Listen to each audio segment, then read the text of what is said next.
Hey y'all. Well, how are things today? Getting a little late, almost, what is it, 8 o'clock?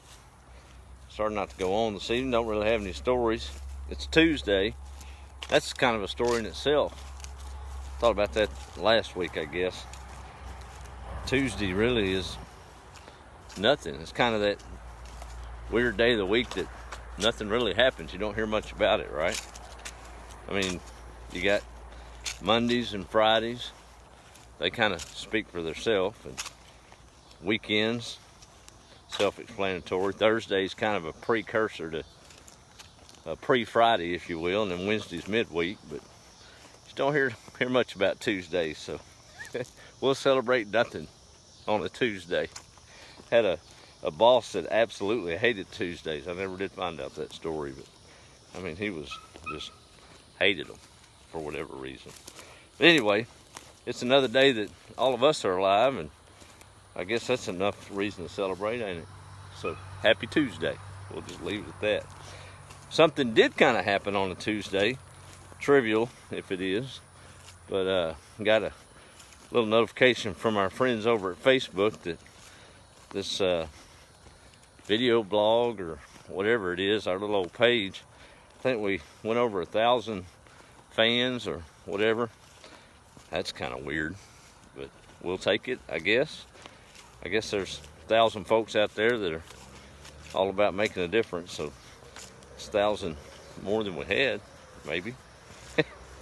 So I don't know, 1,000 candle powers, pretty bright light. So I guess if all of us did a little bit every day, that might make a little bit of a difference.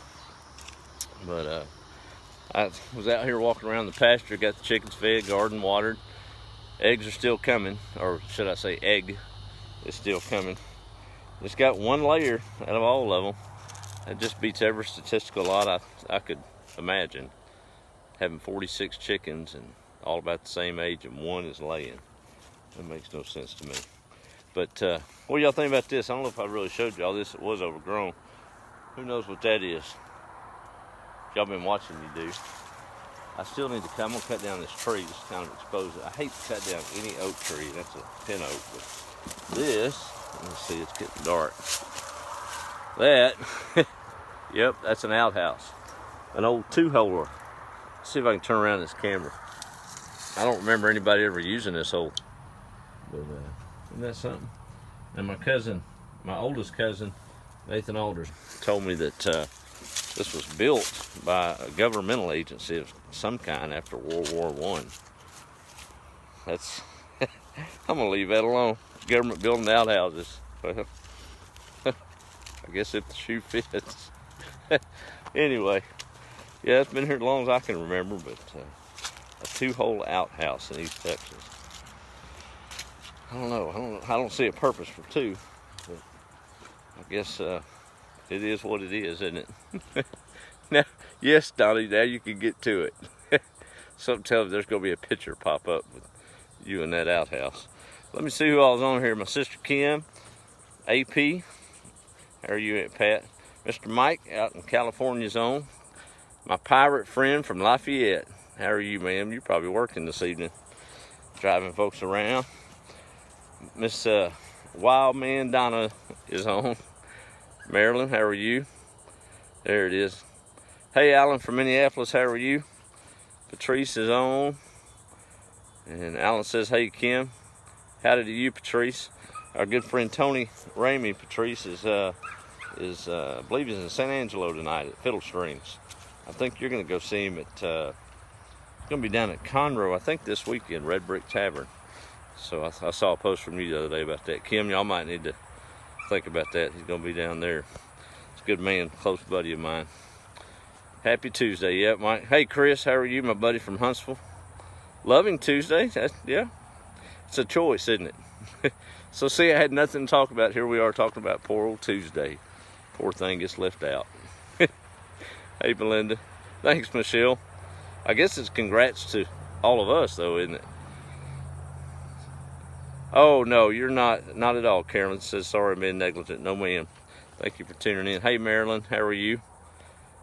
Yeah, I guess their musings, that's I'll take that. Hey, Sue, how are you?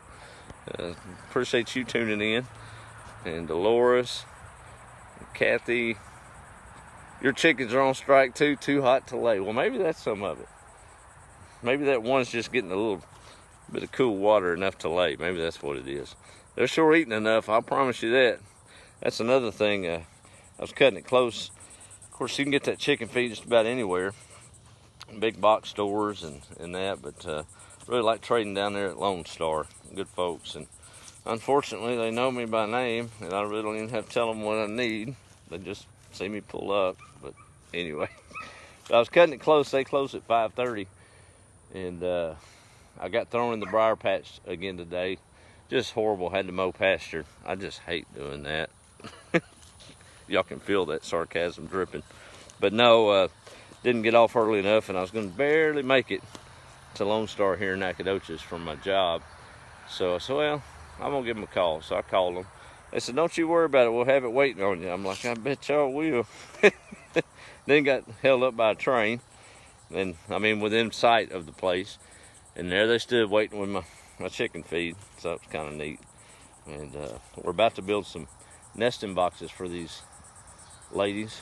And I'm going to show y'all that later in the week. Got the materials, but I needed some hay. I didn't need a whole bunch of hay. Didn't need a bale, just enough to fill their nesting boxes. You only need about one for every 4 or 5 chickens, so I'm gonna put up about 8 or 10. And I asked him, of course I hated to ask, I know they're rushing to get out of there. And I've been in retail, so I know how that is. You put on a smile, and you say it's okay, but boy, you're ready to get out of there. I said, man, y'all got any hay? I may get it on the next trip. He said, what do you need it for? And I told him, he said, oh man, go out there in the barn and get whatever you need. I said, well, how much? He said, don't worry about it. So I guess that's my rewards program. You buy 300 bags of chicken feed, you get free hay. Hey, why not? So we got all the materials to make it, and I'll show y'all what we're going to do with it. I think they're going to like it. Maybe that'll encourage them to lay. They're coming up on the age to start laying eggs, so I want to make sure. The one we got tonight is huge. I don't know if it's double yolk or not, but whichever one's laying is done with the pullet size eggs, and this one was a big one. So I put it in that store-bought egg carton, and it was hard to get down in there. So I'm like, well, wait a minute, we got some extra large eggs.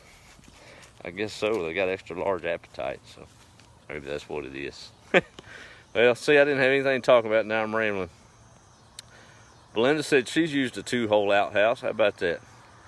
And Phil, I always had to check for wasps. I imagine there's some in there. Rich folks, we had 2 double asset, Pat. That's a good one. Oh man, let's see if I can catch up with everybody here. Yeah, Hudson is out and about digging. He's about to go in the house. Let's see, Belinda says, told them I was going to make soup out of them if they didn't straighten up and start laying. Talk about her chickens not laying.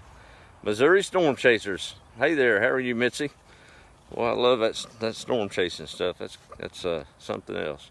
Double yolks, good luck. All right, well, we'll take that. Hey, Georgia, how are you?